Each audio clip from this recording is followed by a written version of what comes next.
Today's experiment is tetraphenyl cyclopentadienone synthesis.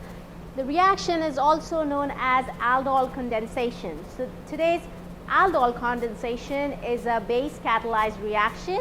We would start with diphenyl acetone, and I weighed approximately 1.07 grams, and benzyl I approximately weighed 1.01 grams. So these are the grams we are starting with, and in presence of catalyzed base, which is potassium hydroxide with ethanol and some heat, we would produce the product, which is your tetraphenyl cyclopentadienone. So at the end of the reaction, we're going to get the product and get the mass of the product once the product is dried. So here's my water bath set up. So I have put some water to heat up. We need water around 70 to 80 degrees Celsius.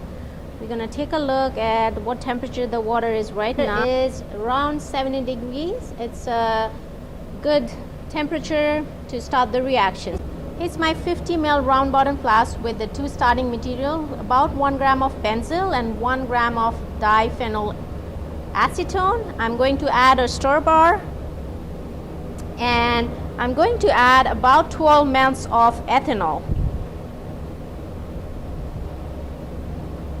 And then I have my water bath ready. I'm going to put the condenser and clamp it on into the water bath.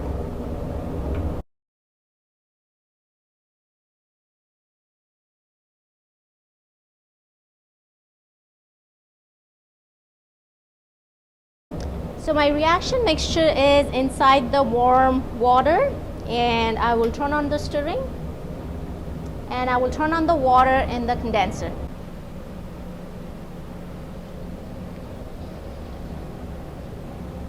So make sure the lower one is your inlet, the top one is your outlet, and make sure there is a nice gentle flow of water through the condenser. So now I'm going to let it sit and for about 15 minutes. So my solution is homogeneous in the ethanol solution. Now I'm going to go ahead and add about 3 ml of ethanolic KOH through the condenser from the top.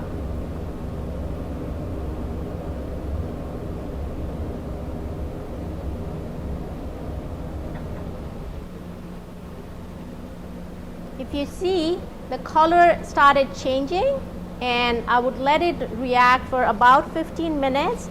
At this point, I will jack up the heat so the temperature is around 85 degrees Celsius.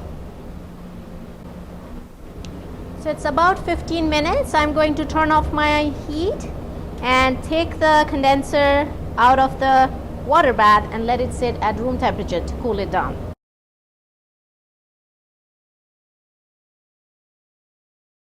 So I would let my reaction mixture cool down to room temperature, and then I'm going to place it in an ice bath. So here's my ice bath, ice with some water.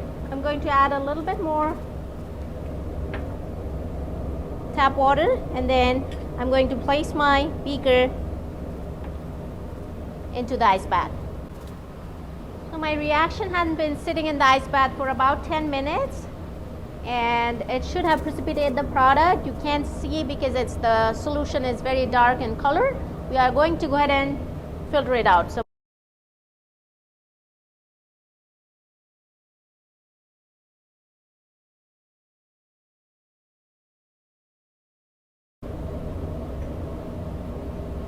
to get the rest of the product out, I'm going to use some of my chilled ethanol. I have about 12 ml.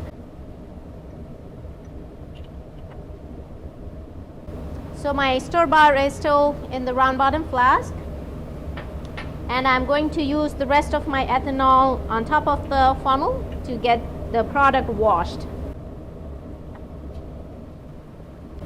I will leave my product on the filtering funnel for a few minutes with the vacuum on to have it dry, and then I'm going to put it in the oven to have it dry completely.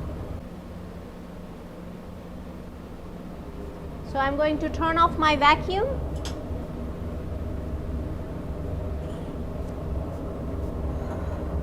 and I'm going to scoop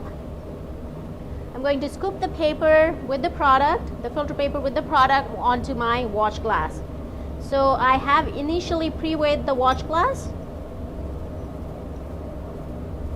So I'm going to scoop the paper out and put it on and then transfer any remaining product from the funnel onto the watch glass. So this, I'm going to put it in the oven and let it dry for 10 to 15 minutes and then take it out, cool it, and weigh the product. And that's how my product looks like. It's a very dark colored product. So I'm going to put my product in a preheated oven and let it sit for about 10 to 15 minutes to have it dry, and then we take it out, cool it, and weigh it. So it's been about 15 minutes. I'm going to take out my product from my oven and I'll place it on the bench top to cool down before I can weigh it. Here's the product, which is cooled and dry, and now it's ready to be weighed. So at the end of the reaction, after the product was dried and cooled, we weighed it. The mass of the watch glass with filter paper, so the empty watch glass and filter paper, was 106.03 grams, and mass of the watch glass with the filter paper and the product dried was 106.85 grams. So the difference of these two numbers should get you the mass of the product, and we can find the limiting reactant and percent yield for the reaction.